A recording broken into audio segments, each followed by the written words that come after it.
नमस्कार दोस्तों, आपका मेरे YouTube channel. Меня स्वागत. Hi. Hello, my name is Ruslan. I'm from Russia and now I will watch video from India. The name of this video: Why Mahindra is buying MG Motors and converting it in an Indian car brand. Wow, interesting. Okay, let's start our video. MG Motors अभी तक एक Chinese company थी। इनकी Hector, Gloster, ester सारी Chinese cars थी जिनको रिपैच करके India में बेचा जा रहा था। और हम सब काफी मजाक करते थे इनकी कार्स पे कि चाइनीज गाड़ी है, बेकार गाड़ी है। पर अभी ये ब्रांड एक इंडियन ब्रांड बनने वाला है। इसका इंडियन टेक ओवर होने वाला है। इसकी गाड़ियां इंडिया में बनेगी, लोकली इंडिया में डिजाइन होगी। और अब हम कह नहीं सकते ये चाइनीज ब्रांड है। जिसके लिए हम चलते हैं 2010 में, जब SAIC या फिर शंघाई ऑटो इंडस्ट्री कॉर्पोरेशन, जो कि चाइना की एक state owned car manufacturing company है, जो कि इंडिया में एंटर करना चाहते थे और इंडिया में अपनी कार्स को बेचना चाहते थे। और इस टाइम इनकी चाइना में जनरल मोटर के साथ कोलैबोरेशन चल रही थी और जनरल मोटर इस टाइम इंडिया में डिसेंटली बढ़िया परफॉर्म कर रहे थे। तो इसलिए इन्होंने सोचा क्यों ना हम जनरल मोटर के साथ इंडिया में अपनी कार्स को लोकली बनाएं और लोकली बेचे। और इन्होंने इंडिया में 5 डिफरेंट कार्स को बेचने का सोच भी लिया था, जिसमें से 2 हैचबैक्स थी, 2 सेडान्स थी और एक SUV थी। पर ये जो इनके प्लान्स है कभी भी एग्जीक्यूशन तक पहुंच नहीं पाए, क्योंकि जनरल मोटर की इसके बाद ही जो सेल्स है काफी डिक्लाइन होना शुरू हो गई। चाइना के प्रोडक्ट्स को इंडिया में थोड़ा कम पसंद करने लग गए थे, इसलिए फिर ऐसे पीछे हट गए। लेकिन 2016 में जब जनरल मोटर इंडिया से अपने सारे ऑपरेशंस को बंद करते हैं, इनका जो प्लांट होता है हालोल में उसको भी बंद कर देते हैं और अपनी कार्स को बेचना इंडिया में परमानेंटली बंद करते हैं। पर दोस्तों यहीं पे चाइना ने अपनी गद्दारी दिखा दी। उन्होंने सोचा जनरल मोटर अगर जा रहे हैं बाहर, कोई दिक्कत नहीं है, क्यों ना हम आ जाए बंदर और यार खराब साउंड कर रहा है थोड़ा, और अपनी कार्स को बेचना शुरू करे। तो इसलिए 2017 में SAIC ने इंडिया में एक सब्सिडियरी सेटअप करी, MG Motors India private limited. और इसे कंफर्म हुआ था कि SAIC अपनी कार्स को इंडिया में MG के नाम से बेचने वाले हैं और SAIC के नाम से नहीं, क्योंकि MG का नाम इंडिया में पहले ही थोड़ा चलता था, क्योंकि 1924 में MG की कार्स इंडिया में बिकती थी और अराउंड 500 ओनर्स थे इंडिया में जिनके पास MG की ऐसे विंटेज कार्स थी। तो इसलिए ब्रांड थोड़ा बहुत आइकॉनिक था और साथ में इसकी एक ब्रिटिश लेगेसी थी। और हम इंडियंस को ब्रिटिशर्स काफी पसंद है, ब्रिटिशर्स को हम इंडियंस काफी पसंद है। बस हमारा कोहिनूर दे दो और $44 ट्रिलियन दे दो जो हमसे चुरा के लेके गए थे। और SAIC ने स्मार्ट मूव क्या करा, 45 ट्रिलियन चली गई थी तो डायरेक्टली उनसे डील कर ली उनके प्लान के लिए रिपेरेशंस। और इसमें उनका बेनिफिट क्या हुआ कि क्योंकि जनरल मोटर और SAIC चाइना में एग्जिस्टिंगली कोलैब करके कार्स को बना रहे थे, तो इसलिए दोनों के जो मैन्युफैक्चरिंग प्रैक्टिस है काफी कुछ सिमिलर थे। तो इसलिए जनरल मोटर का जो इंडिया वाला प्लांट है हालोल में, वो काफी कुछ उसी वाले बेसिस पे बना हुआ था जैसे उनके इंटरनेशनल बेसिस है। तो इसलिए वहां पे SAIC को अपनी कार्स को बनाना काफी आसान होगा। और इससे स्मार्ट चीज इन्होंने क्या करी कि अपने इंडिया वाले ऑपरेशंस को हेड करने के लिए इन्होंने राजीव छाबा को हेड रख लिया, जो कि जनरल मोटर में ऑलमोस्ट 18 साल से काम कर रहे थे, इंडियन ऑटोमोटिव इंडस्ट्री को एकदम डेप्थ से जानते थे और साथ ही में जो GM का हलोल वाला प्लांट है उसको भी एकदम बढ़िया जानते थे। इसलिए भाई जो बंदा है वो फैक्ट्री को भी जानता है, इंडियन मार्केट को भी जानता है, तो क्यों ना उस बंदे को रखो। तो इसलिए इन्हें अपॉइंट कर लिया और 2000 करोड़ इंडिया वाली फैक्ट्री में लगा दिए अपनी प्रोडक्शन को बढ़ाने के लिए। और इसकी जो प्रोडक्शन कैपेसिटी है अराउंड 80,000 यूनिट्स पे लेके आ गए 2019 तक। और 2019 में अपनी पहली गाड़ी को लॉन्च करते हैं, MG हेक्टर को, जो कि पहली इंडिया की इंटरनेट इनसाइड गाड़ी होती है। इस गाड़ी को ब्रांड लॉन्च करता है 12,18,000 रुपए एक्स-शोरूम मीडिया के प्राइस में और इसे लॉसेस भी बेचता है बड़ी मार्केट को केटर करने के लिए। और जो कस्टमर है उन्हें गाड़ी कुछ ज्यादा पसंद आती है। इसकी 3 हफ्ते के अंदर अंदर 10,000 बुकिंग्स हो जाती है और जैसे ही इस गाड़ी का प्राइस अनवील होता है इस गाड़ी की 21,000 बुकिंग्स हो जाती है। सिर्फ 1.5 महीने के अंदर अंदर MG को पूरे साल की बुकिंग्स मिल जाती है। और जो इनिशियली MG ने सोचा था इंडिया में हर महीने 2,000 गाड़ियां बनाने का, उस प्रोडक्शन कैपेसिटी को ये ब्रांड बढ़ा के 3,000 गाड़ियों पे लेके आ गया। बढ़िया, लोगों को मजे आ रहे थे। अपनी गाड़ी में 10 इंच की स्क्रीन में ऐसे हे MG ओपन द सनरूफ बोल के सेक्सी फीलिंग आ रही थी। और इसके बाद इस ब्रांड ने अपनी ग्लॉस्टर को अनवील करा, काफी ऐसे बड़ी प्रीमियम SUV थी जो कि फॉर्च्यूनर को राइवल करने के लिए बनी थी और ये भी अच्छा परफॉर्म कर गई। फिर इस ब्रांड ने एस्टर को अनवील करा, अब एक कॉमेट को अनवील करा है। और दोस्तों दिक्कत आना शुरू होती है 2020 में, जब कोरोना वायरस आना शुरू होता है और कोरोना वायरस का जो नाम है वो चाइनीज वायरस बन जाता है। वो लोगों को लगता है कि वुहान से जनरेट हुआ है, ऐसा कुछ, ऐसे कोई कोडिंग वोडिंग कर दिया उधर। और हाँ, बाकी बिना कोड करे सब्सक्राइब भी कर लो, हमारे 8 लाख हो गए, 10 लाख करनी है। और इसलिए क्योंकि वुहान का वायरस सबको लग रहा था, तो इसलिए जो चाइनीज कंपनीज हैं उनकी तरफ भी काफी हेट बढ़ने लग गई इंडिया में।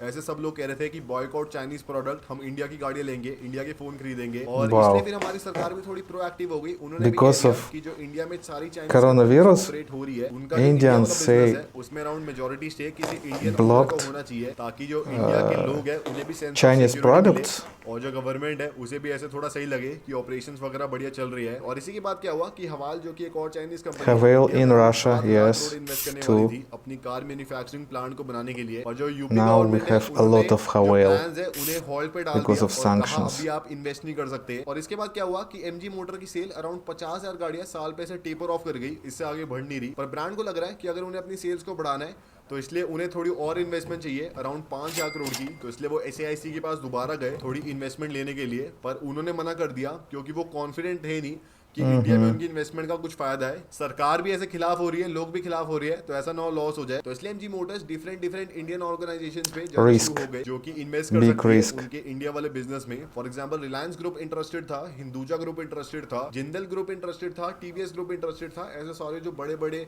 बिजनेस हाउस है सारे इंटरेस्टेड थे। और एंड ऑफ द डे जो जिंदल ग्रुप है अब वो शायद एक्वायर करने वाले एक काफी बड़ा स्टेक एमजी मोटर्स इंडिया में, जिसमें इनिशियली एमजी मोटर्स की इंडिया ऑपरेशंस की वैल्यूएशन अराउंड $10 बिलियन की या फिर 82,000 करोड़ की लगी थी, जो कि ऐसे बहुत ही बड़ा Wow. नंबर है। अगर आपको इसको पर्सपेक्टिव में डालना है तो टाटा मोटर्स की कंबाइंड वैल्यूएशन 2 लाख करोड़ की है, जिसमें जेएलआर भी आता है, इंडिया वाले ऑपरेशंस भी आते हैं, उनका ट्रक मैन्युफैक्चरिंग बिजनेस भी आता है। और इन्हें लग रहा है कि इनकी जो साल की 50,000 गाड़ियां बिक रही है उसके लिए सिर्फ आधी वैल्यूएशन मिल जाएगी। लेकिन अब जो इस ब्रांड की वैल्यूएशन सेट हुई है डील में वो अराउंड 1.2 से लेके 1.5 बिलियन डॉलर्स के बीच की है, तो अराउंड 10,000 करोड़ के आसपास की है, जो कि मेरे ख्याल से काफी डिसेंट It's वैल्यूएशन है। cheaper. और इस वाली डील में क्या होगा कि जो जिंदल ग्रुप है अराउंड 45 से लेके 48% स्टेक एक्वायर कर लेगा एमजी मोटर्स इंडिया में। अराउंड 5% जो स्टेक है वो डीलरशिप्स के पास और उनके इंडिया वाले एम्प्लॉयज के पास रहेगा जिनको ईसॉप्स वगैरह मिले हैं, और बाकी का अराउंड 45% स्टेक एसआईसी के पास रहेगा। तो टेक्निकली जो मेजोरिटी स्टेक है इस वाले ब्रांड के अंदर वो इंडिया के पास आ जाएगा 51% के ऊपर, और ये एक इंडियन ब्रांड बन जाएगा एज कम्पेयर टू पहले एक चाइनीज ब्रांड Chinese था, जो कि बहुत ही बड़ी बात है। company. इससे फायदा क्या है कि Jindal जो भी Group ब्रांड्स प्रॉफिट कमाएगा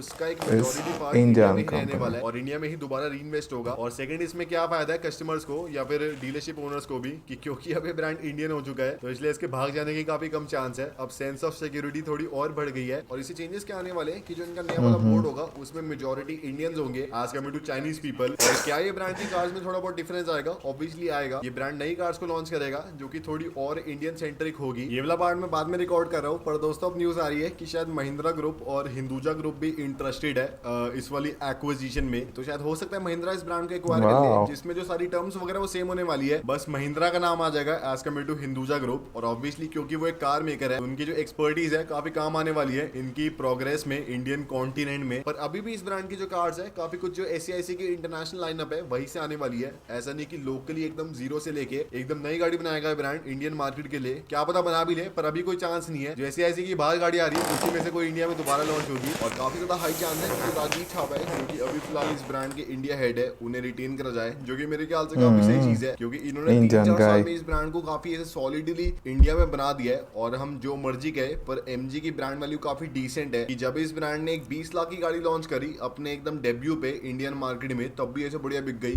तो उन्हें रिटेन करना तो भाई वैसे मेरे ख्याल से काफी अच्छी चीज है। मेरे ख्याल से अगर चाइनीज मेकर्स को इंडिया में काम करना भी है करो भाई, कोई दिक्कत नहीं है, बस इंडिया की हिस्सेदारी रख लो और इंडिया में प्रॉफिट रखो, इंडिया में नौकरियों की जनरेशन करो। और दोस्तों अगर आपको पता नहीं है तो Yes. जो हमारा कार्वर्सल है वो भी टोटली इंडियन नहीं है, उसमें भी ऐसे किसी और कंट्री का स्टेक है, उसमें रशियन का स्टेक है, मतलब रशिया का स्टेक है। और जो हमारा बोर्ड ऑफ डायरेक्टर है उसमें मैं हूँ, थोड़े बहुत और इंडियंस है और थोड़ी बहुत रशियंस है। तो अब दोस्तों हम जो इंडियंस है उसका स्टेक बढ़ाना चाहते हैं, रशियंस का कम करना चाहते हैं। मैं हंस नहीं रहा दोस्तों, अगर आपको लग रहा हो, कोई जोक नहीं मार रहा, मैं सब कुछ एकदम जेन्युइन बोल रहा हूँ। तो रशियंस का स्टेक कम करना है, इंडियंस का स्टेक बढ़ाना है, तो इसलिए मुझे थोड़ा डाइल्यूशन करनी है अपनी कंपनी में। 42 रुपए की मैंने वैल्यू लगाई है। आप में से अगर किसी को भी इन्वेस्ट करना हो तो बताना, मैं आपका हिस्सा डाल लूंगा। और बाकी ये था आज की वीडियो में। आप मुझे बताना आपको क्या लगता है ये डील कैसी रही? I don't understand last part of this video. What he say about Russians, I don't understand. But as I understand, he say about this MG company this is Chinese company, but now not now. This company go to India, they make his manufacturing and they make 50,000 cars per year, and after that this company wants to grow, but Chinese company don't do that because of risks, because Indian people want to boycott Chinese manufacturing. Indian government not boycott, but say it's not good. We want to Indian companies, and after that, Indian companies want to buy big part of this MG company, and one company buys this, and after that he say this MG Motors company, MG Motors India, growing in India if Indian company buy biggest part of this company. I think it's good way because Indian people's work at this manufacturing, Indian people's buy, and benefits stay at India. I think it's very important. If situation be like that, I think everyone have profit. In Russia we don't have MG Motors, this brand.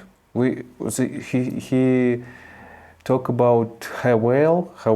Now we have a lot of Haval because European and American and Japanese car brands go out because of sanctions, and Chinese companies go to Russia, and now we have a lot of Chinese cars, a lot of Haval. Okay, this is my reaction on this video. Thanks for watching. Please subscribe, support, write commentaries. See you later on my channel. Bye bye.